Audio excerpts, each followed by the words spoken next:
Chapter 1 Introduction Spirit of Climbing. Why climbing?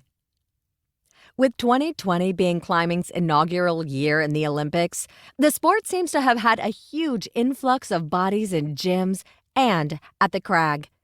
We have seen exponential growth in the number of people wanting to try their hand at the sport.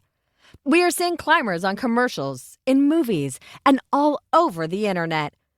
I can't tell people I'm a climber without at least 9 out of 10 people asking me if I've ever seen free solo.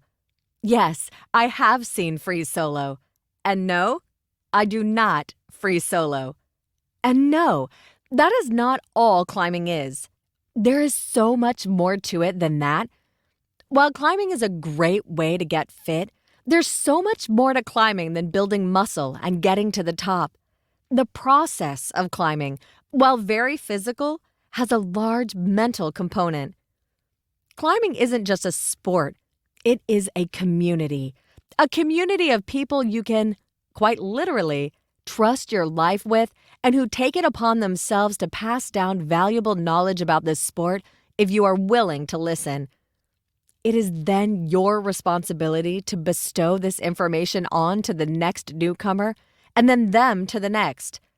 But with this boom in the sport, there has been a shift in the tides. Newcomers are outpopulating the veterans, throwing themselves into climbing without taking the time to learn from the experts and the experienced. This disconnect is painfully apparent as we make the transition to the outdoors, and we see the lands being disrespected and trashed. Climbing outside is a privilege, not a right. How to climb is one thing, but the importance of etiquette, both indoors and outdoors. Let's start with why climbing is so great. Every climbing problem or route is a puzzle that has a different solution for each individual. You can have all the muscle strength in the world, but if you don't figure out how to maneuver your body, you won't even leave the ground. A shorter person isn't going to be able to reach the same moves as a taller person. A taller person isn't going to fit in a position as comfortably as a shorter person. Some are better at using their feet and body, while others have the finger strength of the gods and can power through any hold.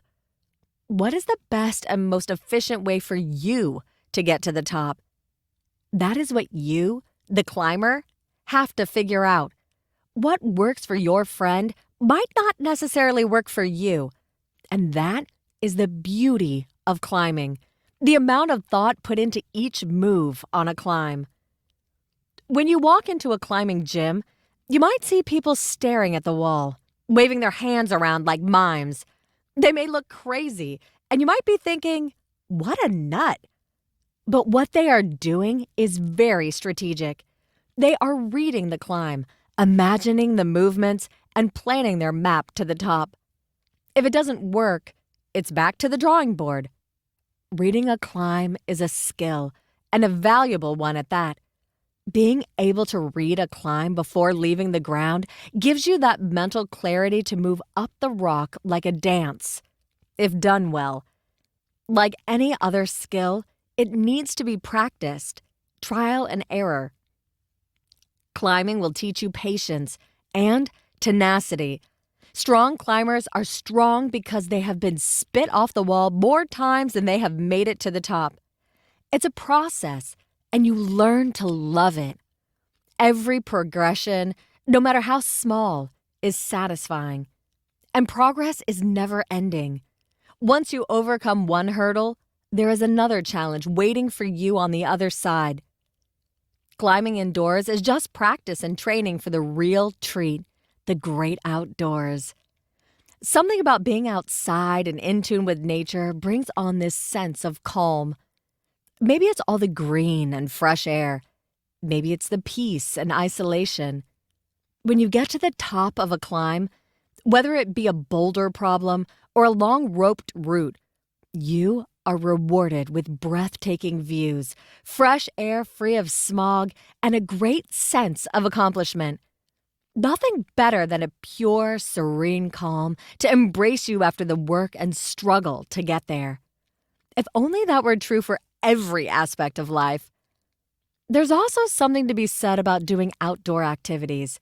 For as exhausted as climbing is, the end of a climbing trip seems to always leave the climber feeling refreshed and recharged. You won't find a more welcoming community. When someone decides that they want to climb with you or makes you their climbing partner, it is a big deal. That means they are trusting you with their life. Literally. On a rope, you are holding their life in your hands, and they 100% believe that you will safely help them to the top and help them back down. They trust in your ability to properly belay them.